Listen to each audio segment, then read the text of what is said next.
আমি একবার সোলো একটা অপারেশনে গেলাম, আমি একটা 9mm চাইনিজ পিস্তল নিয়ে দরজা খুলেই জাস্ট 2 হাতে ভাবে ধরে বলছি হ্যান্ডস আপ। একটু ইতস্ত করে হাত তুলছে, কিন্তু যে গানম্যান ওটা একটা G3 রাইফেল, এইভাবে স্লিংটা যখন বাইর করতে দিচ্ছে আমি ধাম ধাম ধাম, আই গেভ 3 শটস 3 জনকে, 3 জনেই মাটিতে লুটিয়ে পড়ছে। খবর পেলাম যে এরা ভালুকা যাবে, 3টা ভাগ করে মেইন যে ব্রিজের কাছে আমি থাকলাম। ওরা কেমনে কেমনে জানিয়ে ফেলছে এই ব্রিজে ওঠার 700 গজ আগে একটা মিসফায়ার করছে। ওই আমার হাতে ডাইনে যারা ছিল ওরা মনে করছে পাকবানি এসে পড়ছে, তারা লাগাইছে গুলি। ব্রিজে ওরা উঠতেই পারেনি, আমরা মাঝামাঝি করছিলাম, তার আগেই ওদের কিছু ক্যাজুয়ালিটি হয়েছে। এর মধ্যে আমার গুলি শেষ হয়ে গেছে। আমি নিজেকে বাঁচাবো কেমনে? সামনে গিয়ে দেখি একটা বেশ বড় কবরখানা। একটা কবর খুব বেশি দিন পুরানো হয় নাই। একটা হ্যান্ড গ্রেনেড একটা পকেটে আর একটা হ্যান্ড গ্রেনেড হাতে নিয়ে আমি শুয়ে থাকলাম এখানে। দেখলে তো ওরা আমাকে রাখবে না, মেরে ফেলবে। তা আমি এটা লিভার টাইনে রাখবো, তারাও মরবে, আমি মরলাম।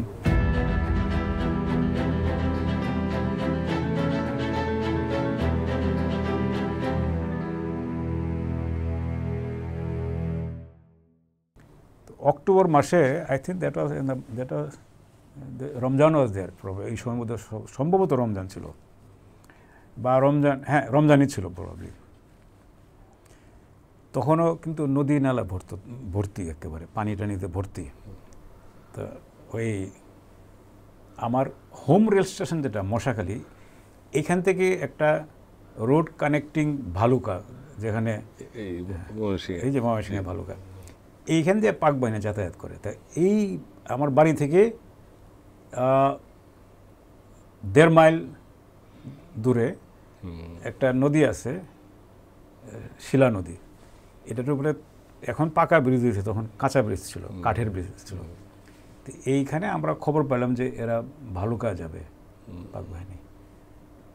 তো আমি লোকাল ছেলেদেরকে বললাম যে এখন তো আর বসে থাকা যাবে না, তোমরা আমাকে রাখছো, চলো এবারে এরা আসবে, আমরা যুদ্ধ করব। তো 3টা ভাগ করে মেইন যে ব্রিজের কাছে আমি থাকলাম উইথ 7 or 8, আর আমার হাতের ডাইনে অ্যাবাউট 1 কিলোমিটার দূরে একটা গ্রুপ দিলাম, বামেও এরকম একটা গ্রুপ দিলাম। তো পাক বাহিনী ওদেরও তো স্পাইং আছে।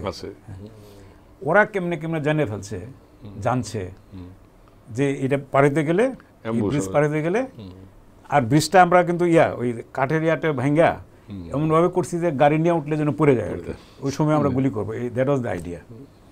কিন্তু ওরা এই ব্রিজে ওঠার এই ধরো অ্যাবাউট 500-700 গজ আগে একটা মিসফায়ার করছে আমাদেরকে টেস্ট করার জন্য। তা আমি কিন্তু আমার এই যে অল দিস 3 গ্রুপস বলে দিয়েছিলাম যে আনলেস আই ফায়ার, তোমরা কেউ ফায়ার করবা না, ফায়ার করবা তো বিপদে পড়বা। তারা এই আমার রিকোয়েস্ট ওর ইনস্ট্রাকশন যেটাই বলো, তারা এটা রাখে নাই। ওরা যে মিস ফায়ার করছে একটা আমাদের টেস্ট করার জন্য, ওই আমার ডাইনে যারা ছিল ওরা মনে করছে পাক বাহিনী এসে পড়ছে, তারা লাগাইছে গুলি। তো পাক বাহিনী তখন বুঝে ফেলছে যে এইখানে এদের পজিশন আছে, তো ডাইনে যখন একটা আছে নিশ্চয় বামেও আছে। তারপরে ওরা ওই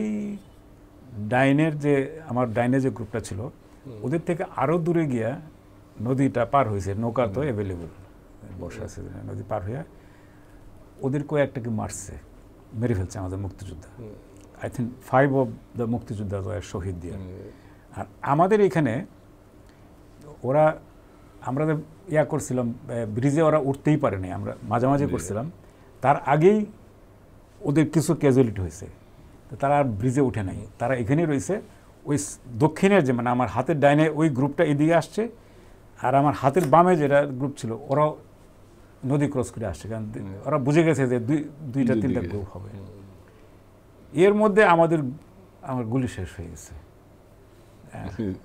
I had the LMG, yes, I had the LMG and the Sten gun. গুলি শেষ হয়ে গেছে, তবে 2টা হ্যান্ড গ্রেনেড ছিল আমার কাছে। এখন LMGটা কোনোভাবে সেভ করতে পারছি একটা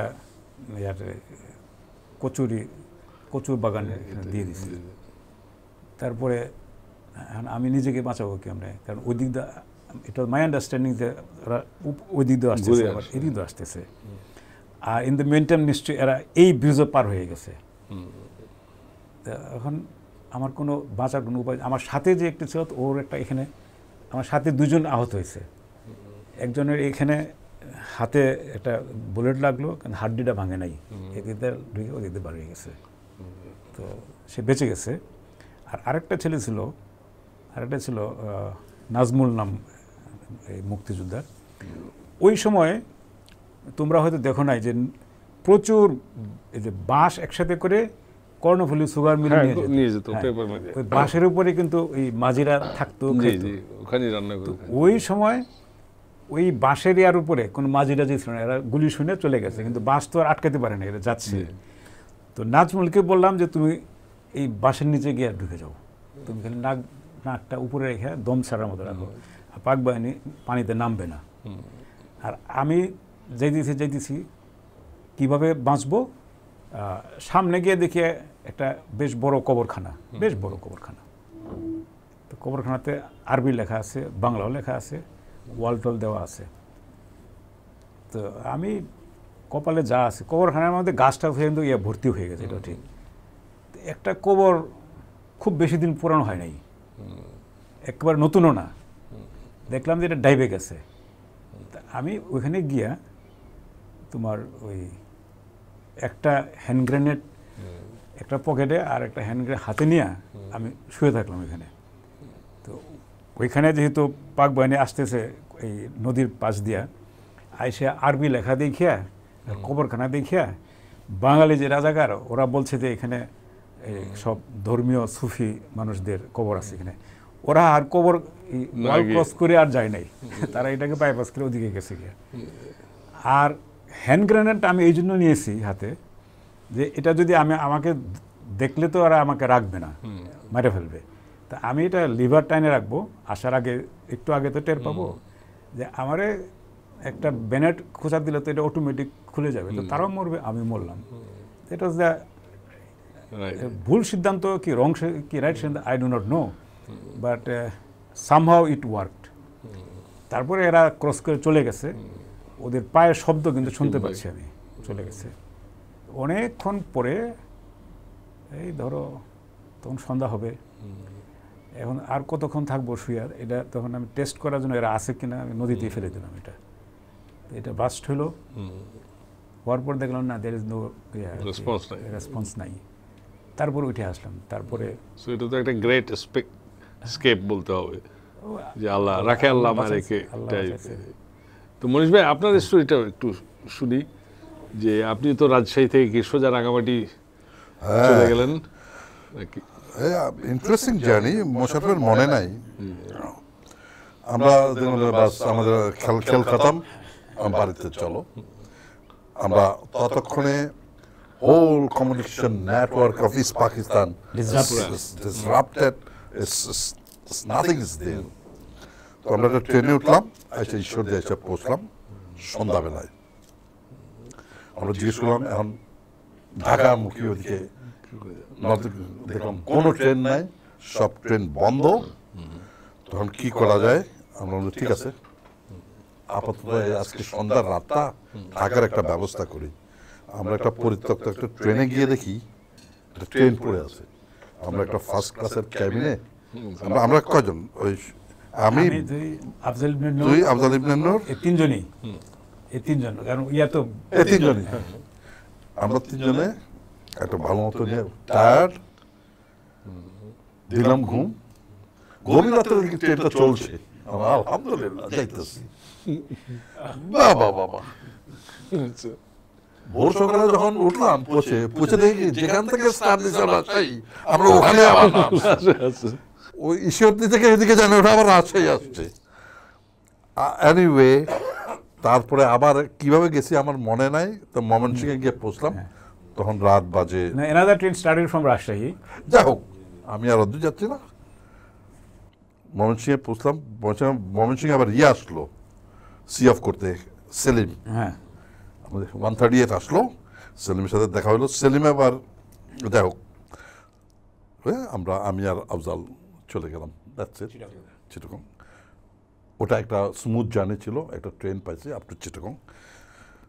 তো সবাই আমার তো নিজের ঘরে। তো 26শে মার্চ বাসের মতোই আমি ওখানে কিছুটা অস্থির, কি হচ্ছে না হচ্ছে, রেডিও বন্ধ, পেপার টেপারের সাথে ওখানে 26শে মার্চ ঠিক মোশাররফের মতো আমিও সেই ক্যাপ্টেন জিয়ার, মেজর জিয়ার আওয়াজটা পেলাম। আমার তৎক্ষণাৎ আমার ব্রেনে হিট করলো, এটা কোন মেজর জিয়া? এটা কি সেই জিয়া যে সাইদ ইস্কান্দার বলছিল 1966-এ, I have a brother-in-law in army. And then I asked him, what's his name? He says, Captain Zia, 66-এ। আমি চিন্তা করলাম 71-এর কি এটাই সাইদ ইস্কান্দারের বোনের জামা হতে পারে? যাই হোক, সাইদ ইস্কান্দার ভাই তো আপনাদের ব্যাচমেট ছিল। এক্স্যাক্টলি, আমাদের ব্যাচমেট, ক্যাডেট নাম্বার 63।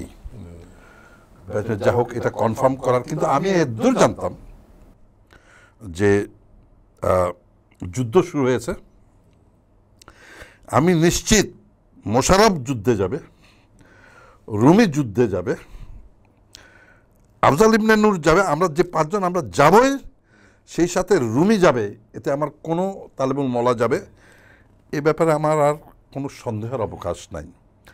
তারপরে রাঙামাটি থেকে তখন পুরো সাপোর্ট দেওয়া হচ্ছে চিটাগাংয়ে, কারণ চিটাগাং তখনও ফল করেনি। চিটাগাংয়ে রেশন যাচ্ছে, খাবার যাচ্ছে,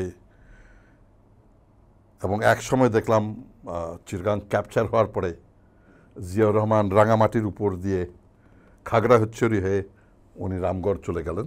তখন কি আফজাল নূর ভাই ওনার সাথে? আমি ওনার সাথে ছিলাম, আমার সাথে তখন দেখা হয় না। আচ্ছা আচ্ছা, আমি জানি না, আমি আফজাল ইবনে নূরের সাথে দেখা হয়েছে অনেক পরে। আমি বলছি আমি কি করব ডিসিশন নিতে পারতেছি না, কিভাবে যাব।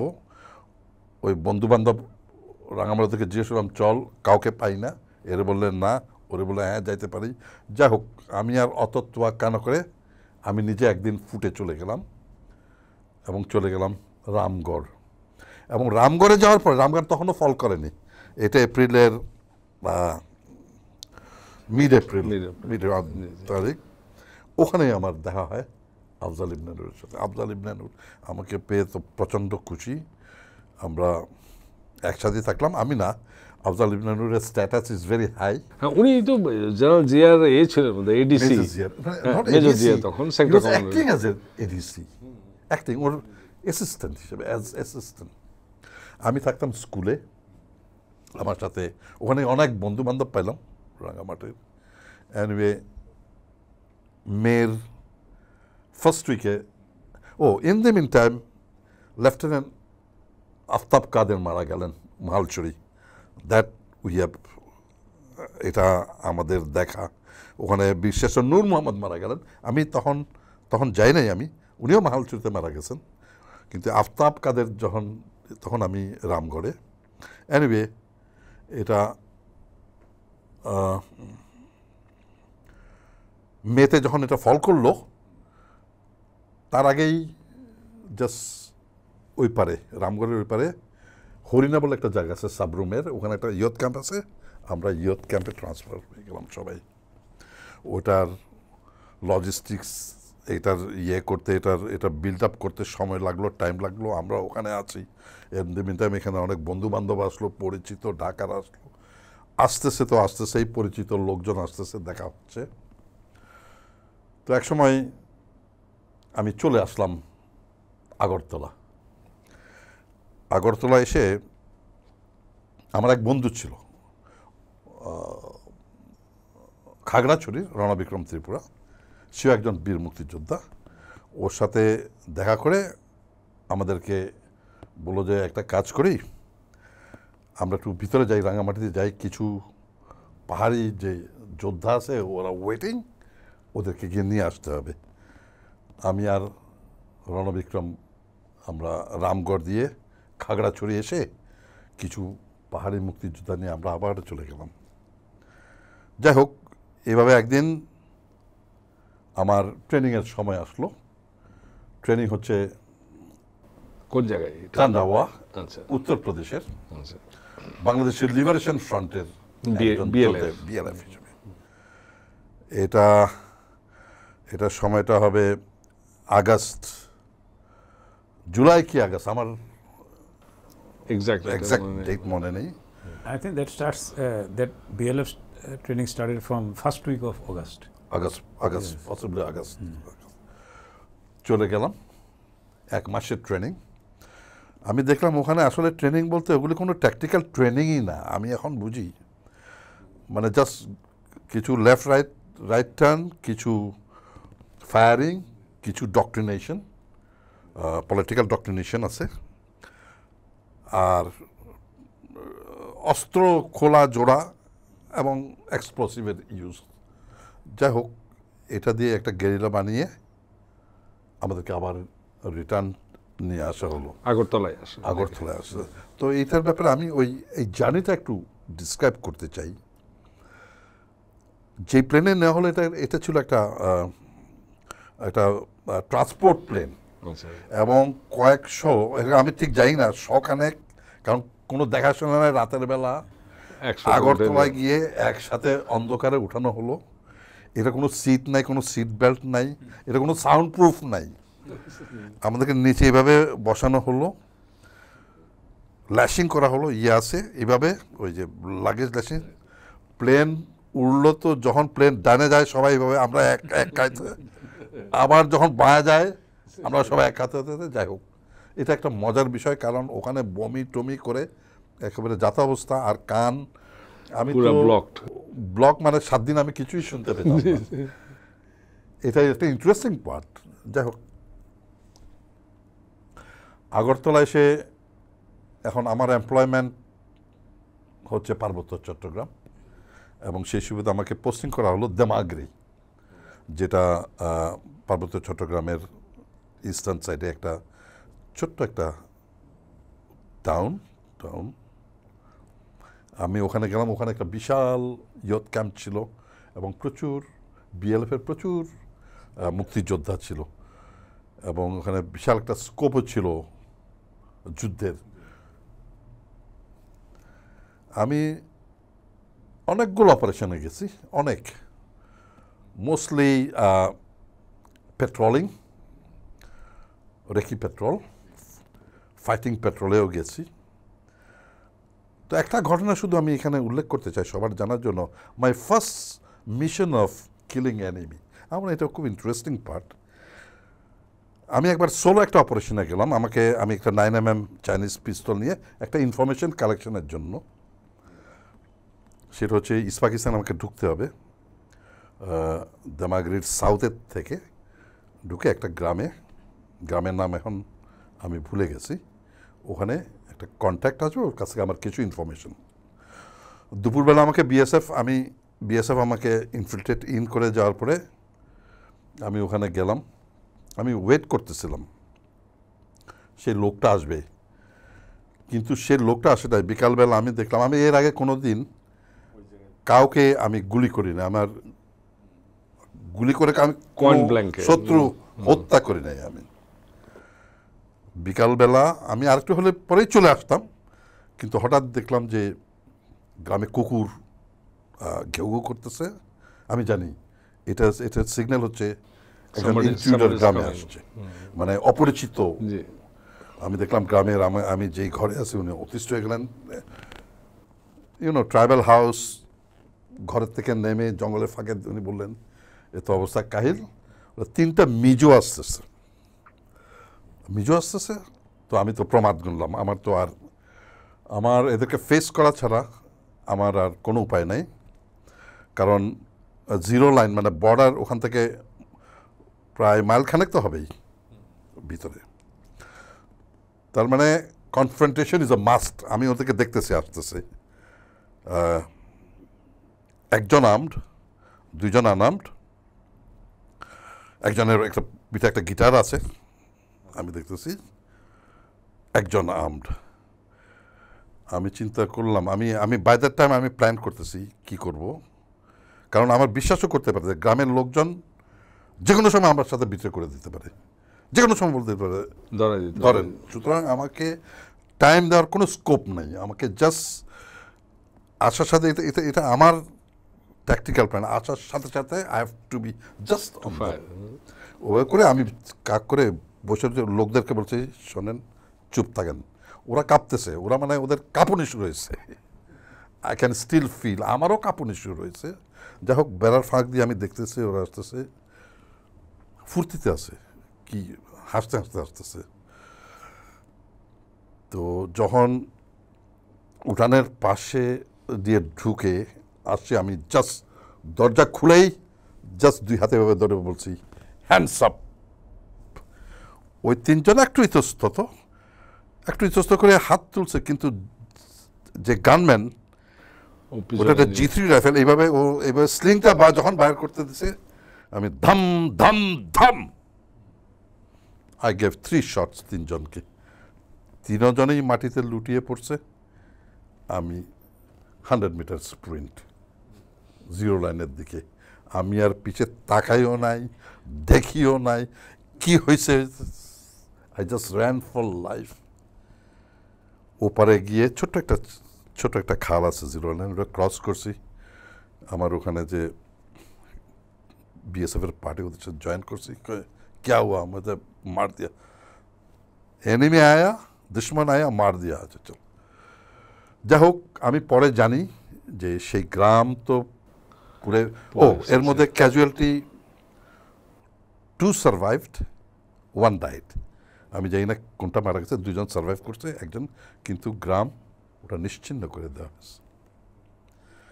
এটা আমার দ্য ইনিশিয়াল, এরপরে আরও আছে অনেক। তো এত সব না দিয়ে আমি আমার মনে হয় যুদ্ধের শেষ পর্যায়ের কাহিনীতেই আমি চলে যাই। হ্যাঁ আমিও সেখানে যেতে চাই। কারণ বেলা 10টা। বেলা 10টা। যাই হোক 21শে নভেম্বর থেকেই, যেটা সশস্ত্র বাহিনী দিবস হিসেবে পালিত হয়, ওদিন থেকে ইন্ডিয়ান আর্মি ইনফিলট্রেশন শুরু হয়েছে চিটাগং হিল ট্র্যাক্সে। ট্যাকটিক্যাল প্ল্যান হয়েছে 3টা, centre column, northern column, southern column. Northern column উপর থেকে খাগড়াছড়ি হয়ে will encircle Chittagong, will proceed Chittagong. Southern column Bandarban, Dohazari Bandarban হয়ে উইল প্রসিড চিটাগং। আর সেন্টার কলাম হচ্ছে দেমাগড়ি, বরকল, সুবলং, রাঙামাটি। আমি ছিলাম সেন্টার কলামে, রণবিক্রম, যাই হোক সবাই মুক্তিযোদ্ধাদেরকে সেভাবে ইয়ে করা হয়েছিল। তো বরকলে যে কলামে আমরা প্রথম এসে বরকল ভেদ করতে পারি নাই, উপরে নর্দার্ন ছোট হরিণের 3-4টা ক্যাম্প ছিল, এগুলো আমরা অলরেডি অ্যাটাক করেছি। কিন্তু বরকলে এসে আমরা স্টাকড বরকলের জন্য, কারণ এই তিবেটিয়ান সোলজার ছিল, ইন্ডিয়ান যে সোলজার ফ্রন্টিয়ার ফোর্সের, এরা সাঁতার জানতো না, এবং লেকে আমাদের অলরেডি অনেক অ্যাক্সিডেন্ট হয়েছে, যে পানিতে পড়তো সে আর কোনো নাই, সে একেবারে নিচে। সুতরাং এই কেয়ারফুল হইতে হইতো নদীর জন্য, আমাদের অপারেশনও স্লো ছিল। তো একদিন ডিসেম্বরের, আমি তখন বরকলের সামনের পাহাড়ে 13 তারিখ, 11-12 তারিখ আমাকে ডাকা হলো দামাগড়িতে, আমাকে রিটার্ন, মানে স্পেশাল একটা মিশন আছে। আমি গেলাম, পায়ে হেঁটে দামাগড়ি পৌঁছলাম। পৌঁছে দেখলাম ওখানে জেনারেল সুজান সিং ওভানের ফাইনাল প্ল্যান যেটা করছেন, ক্যাপচার রাঙামাটি। এটাই তো ওই যে ফ্যান্টমস অফ চিটাগং, এটাই হচ্ছে ফ্যান্টমস অফ চিটাগং। ক্যাপচার রাঙামাটির যে অপারেশনটা, and I'm very lucky that I've been selected for this operation. 13 তারিখে আমাদেরকে, 1 মিনিট, 15 তারিখ, সরি, আমাকে 13 তারিখে আমি এসছি। 15 তারিখে সকাল 8টায় একটা কোম্পানি নিয়ে, মেজর সুরি, যেটার ইন্ডিয়ান, আমাদেরকে রাঙামাটির দূরে, ওটার নাম হচ্ছে কুতুকছড়ি, প্রায় 7 মাইল উত্তর পশ্চিমে রাঙামাটি শহরের, ওখানে আমাদেরকে সকাল 8টায় ওখানে হেলিড্রপ করা হয়। হেলিড্রপ করার পরে 14 তারিখে হেলিড্রপ করা হয়। 14 তারিখ সারাদিন পাকিস্তান আর্মি তৎক্ষণাৎ এসে আমাদেরকে ডিসলজ করার জন্য এখানে এসে অ্যাটাক করে। আমরা তাদের এই আক্রমণ আমরা প্রতিহত করি। এর মধ্যে তো আপনার বার্থডে হয়ে গেছে বরকলে। And I did my birthday. 19 December. Yes, and I did my with triple X ram. Exactly. Anyway, that's another story. Sorry. যাই হোক, ওই দিন আমরা রিপালস করছি সারা রাত। আমাকে বলা হলো, শামসুদ্দিন ওয়াজ উইথ মি। হ্যাঁ, উনি তখন তো বোধহয় ঢাকা কোরিয়ারে ঢাকা কোরিয়ার এডিটর ছিলেন। আমাদেরকে বলা হয়েছে, দেখো আমাদেরকে ইয়াপে তোমরা মোর্চা খোদো, মানে ওই বলে গেছে যে এনসিওটা বাংকার খুঁড়তে। ভাই এই মাটি যেই শক্ত, এই ডিসেম্বরে, আর ইয়ে দিয়ে কোদাল হইলে তাও পারা যায়, ওই বেলচা দিয়া। আপনাদের এই ছিলেন কি মেজর সারে? Sorry, company commander. আমরা তো এটা করেই নাই, এটা তো সম্ভবই না। 15 তারিখ সকালবেলা যখন যুদ্ধ শুরু হলো ধুমসে, আমাদের ওই শেল্টার নেওয়ার জায়গা নাই। বুঝছিস, আমরা যখন মর্টারের বোমগুলো এসব পড়তেছে এবং ওই বারুদের গন্ধ, যে ব্লাস্টের পরে যে নীরব যেই ধোঁয়া এবং তার যে বারুদের গন্ধ, মানে এটা একটা মাদকতা আছে কিন্তু এই গন্ধের। পেট্রোলের গন্ধের মতোই আর কি। Fighting, man. It's life and death. But you enjoy it. আমরা কি একজনের ইয়াতে ঢুকলাম, এক তিব্বতীর দোকানে, ওই জায়গায় তোমরা মোর্চা কিদার। ও তখন ওর এত বড় একটা তাবিজ, ও ভগবানকে ডাকছে ওর। আমরা দুইজনে গেলাম, আরেকটা এসে পড়লো, মর্ডারের আওয়াজ। যাই হোক, এটা কোনো রকমে শেষ হলো। 16 ডিসেম্বর আসলো। এটা কুতুখাচারি বোধহয় জায়গা, কুতুবছড়ি। তো 16 তারিখ যখন এই ঢাকা ফল করলো, সেদিন রাত্রে পুরা রাঙামাটির যে 2nd কমান্ডো ব্যাটালিয়ন, অ্যাকচুয়ালি পাকিস্তানের 2nd কমান্ডো ব্যাটালিয়ন 59 ব্রিগেডের, ওরা রাত্রে সবাইকে কালেক্ট করে বান্দরবন, এই আশেপাশের বিলাইছড়ি টিলাইছ কাপ্তাই সবাইকে ক্লোজ করে একসাথে রাতের বেলা রাঙামাটি ছেড়ে গেল। সাথে ওই যে ব্রিজটা, মানিকছড়ি ব্রিজটা উড়াই দিয়ে চলে গেল। এবং ওরা যাওয়ার পরে আমরা 17 ডিসেম্বর ভোর সকালে রাঙামাটিতে প্রবেশ করি। কিন্তু আপনারা তো হেলিকপ্টারে আসছিলেন? এসেছিলাম হেলিকপ্টারে, কিন্তু রাঙামাটি প্রবেশ করি পায়ে হেঁটে, 7 মাইল হেঁটে। রাত 12টার পরে পৌঁছালেন আপনারা। এবং 17 ডিসেম্বর হাজার হাজার জনতার ভিড়। মনীষ দা, আমি তো বাচ্চুর নামেই পরিচিত রাঙামাটিতে, মনীষ দেওয়ান ফেরত আসছে রাঙামাটিতে, সাথে Shamsuddin. Must be very thrilling. It was a great occasion. ওই জন্য আমি বললাম it was 10 AM. When history was made. আমরা গানটা গাইলাম, আমার সোনার বাংলা আমি তোমায় ভালোবাসি, পতাকা তুললাম। 17 ডিসেম্বর রাঙামাটিতে স্বাধীন বাংলাদেশের প্রথম পতাকা উত্তোলন করেছিলেন মনীষ দেওয়ান, এবং আপনার সাথে ছিলেন আপনার সহযোগিতা শামসুদ্দিন পেয়ারা, যিনি পরে জাসদে জয়েন করেন। উনি জাসদেরই ছিলেন, অ্যাকচুয়ালি জাসদেরই ছিলেন ওখানে। তারপরে দিন বোধহয় আবার ফরমালি শেখ মনি আর জেনারেল সুজান সিং ওবান গিয়ে 18 ডিসেম্বর ফরমালি একটা জনসভা হয়েছিল, ওনারা গিয়েছিলেন। তো এইটা যে একটা হিস্টোরিক্যাল জিনিস, এটা তো আর কেউ দিতে পারবে না যে আমাদের মধ্যেই এমন একজন আছেন মনীষ ভাই, যিনি যিনি স্বাধীন বাংলাদেশের একটা ডিস্ট্রিক্ট, একটা এরিয়াই আমি বলবো যে Rangamati, it is not only যে রাঙামাটি ডিস্ট্রিক্ট, এই পুরো এরিয়াটা হিলস।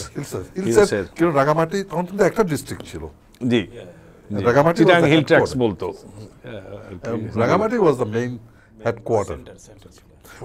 সাবডিভিশন ছিল দুইটা। সাবডিভিশনগুলো তো আগেই ফল করছে, obviously this is the last. যেমন চিটাগাং ফল করছে অন 17, নট 16, 17। আমি সেলিব্রেট করছি। আপনি 16 তারিখে কোথায় ছিলেন? 16 তারিখে আমি একেবারে Gafargaon, in between Gafargaon and Kauraid, তো ওইটা যখন ওরা এই 16 তারিখে এর আগের দিনে তো ডিক্লেয়ার হয়েছে তারা সারেন্ডার করবে 16 তারিখে বোঝা যাচ্ছিল রেডিওতে। আমরা এটা মনীষ তো যেরকম ফ্ল্যাগ তুলছে এত বুদ্ধিশুদ্ধি আসে নাই, অনেকদিন যাবৎ খাসির মাংস খাই না। তো আমি সবাই বললাম যে একটা বড় সড়ো খাসি। এটা কি ক্যাডেট কলেজের স্টাইল ছিল না মানে কারোটা ধরে নিয়ে এসে? না না কিনে আনছি। আমি বলি মুশাররফদের বাড়ির স্টাইল হচ্ছে ওখানে মুরগি জবাই না, যে মেহমান একজন যে গেছে খাসির নিচে কিচ্ছু নাই ওদের, ওদের খাসিরও শেষ নাই। খাসি একটা জবাই করে বেশ বড় সড়ো খাসি, এটা প্রচুর খাইলাম আমরা সন্ধ্যা হওয়ার সাথে সাথে খাওয়া সেলিব্রেশন। তো that was the end of the story. এর মধ্যে অনেক যুদ্ধ, এগুলা তো বলে শেষ করা যাবে না। তাহলে পুরা এই না আপনাদের এই যে টিমটা যারা কলেজ বন্ধ হয়ে যাওয়ার পরে 9 তারিখে 9 মার্চ 71 নিজের বাড়িতে বাসায় না গিয়ে রাজশাহীতে চলে গেছেন, এই কোর টিমে তো সবাই যে আপনি বললেন সবাই যুদ্ধে গিয়েছিলেন। মওলা ভাই মানে রুমি ভাই তো সেক্টর 7-এ, আর আফজাল ভাই মেজর জিয়ার সাথে, ওনার সাথে আপনার রুমি ভাইয়ের সাথে বা আফজাল ভাইয়ের সাথে বা মনোয়ার ভাইয়ের সাথে যুদ্ধের সময় কে কোথায় আছে কে হয় না। আফজাল ভাইয়ের সাথে তো একবার হয়েছিল, না ওইখানেই তার দেখা হয়েছিল, এরপর ইন্টারঅ্যাক্ট হয় নাই। কারণ কে কোথায় আমার শোনো একা মিয়া মানুষ বাচুম কি মরম এদের খবর নাই। মনীষ ধরো আগরতলা, বন্ধু বান্ধবের খোঁজ করতে, মনীষ থেকে হয়তো 5 কিলোমিটার দূরে আমিও আছি, কিন্তু আপনি জানেন না। তো পরে আবার আপনারা মানে আপনাদের নেক্সট দেখাটা কোথায়? কলেজে ফিরে গিয়ে, যেদিন আমরা কলেজে গেছি 20 ফেব্রুয়ারি 1972, ওই দিনটাও কিন্তু মঙ্গলবার ছিল। আমরা কলেজ ছেড়েছিলাম এক মঙ্গলবারে 9 মার্চ, আর ফিরে আসলাম ওই একই সময়। তোমরা জয়েন করেছো 1 জুলাই 1970, না 19 July. because I became wing officer on 1 July. জি, আমরা গিয়ে আপনাকে পেলাম। অনেক ধন্যবাদ মোশাররফ ভাই, মনীষ ভাই, এবং আমরা মনে করি যে আমরা অনেক সৌভাগ্যবান যে আপনাদেরকে আপনাদের জীবদ্দশায়, আমাদের জীবদ্দশায় আপনাদের অভিজ্ঞতার কথা শুনলাম। অ্যাকচুয়ালি আমার যেটা আপনাদের সাথে আলাপ করতে করতে মনে হয়েছে, আমি আগেও আলাপ করেছি এগুলো নিয়ে, আপনাদের ডকুমেন্টেশন করেছি, যে আসলে আমরা রাত কাভার করে দিতে পারি, দিন সপ্তাহ, কারণ এক একটা হিস্ট্রি, এক একটা লাইফ, আপনাদের এই অভিজ্ঞতা। আমরা আশা করি যে আমরা এই যে কানেক্টিং জেনারেশনের যে একটা থিম নিয়ে কাজ করছি, আমাদের যে নতুন প্রজন্ম তারা আপনাদের এই যে সেই সময়কার ভূমিকাতে জানতে পেরে তারাও গৌরবান্বিত হবে এবং অনুপ্রাণিত হবেন। আমাদের রাজশাহী ক্যাডেট কলেজের 71 সালে কিন্তু বেশ অবদান আছে এবং গৌরবময় অবদান আছে। আমাদের অ্যাডজুটেন্ট উনি বীর প্রতীক, আমাদের এবি সিদ্দিকী স্যার উনি বীর বিক্রম, আমাদের প্রিন্সিপাল ছিলেন কোঅর্ডিনেটর, আর আমাদের মোয়াজ্জেম স্যার কলেজের টিচারদের মধ্যে আরো অনেক টিচার আছেন, শামসুল আলম, হ্যাঁ উনি রাজশাহী ইউনিভার্সিটিতে চলে গেছিলেন বোধহয়, বীর প্রতীক জি। সো এইগুলা তো বোঝা যায় যে আমরা কি অবদান রেখেছি, এটা ছোট করে দেখেন না। এবং আমাদের অনেক ক্যাডেটরাও, এমনকি 5th ব্যাচেও শহীদ আছে, আমার 7th ব্যাচেও শহীদ আছে। তো এইগুলা আমরা আশা করি অন্যদের সাথেও আমরা আলাপ করব। আপনাদেরকে অসংখ্য ধন্যবাদ, এবং আমরা বলবো যে আপনাদের কথা যেখানেই আপনারা পারবেন বলবেন, তাহলে সবাই জানতে পারবে, এটা ছড়িয়ে যাবে।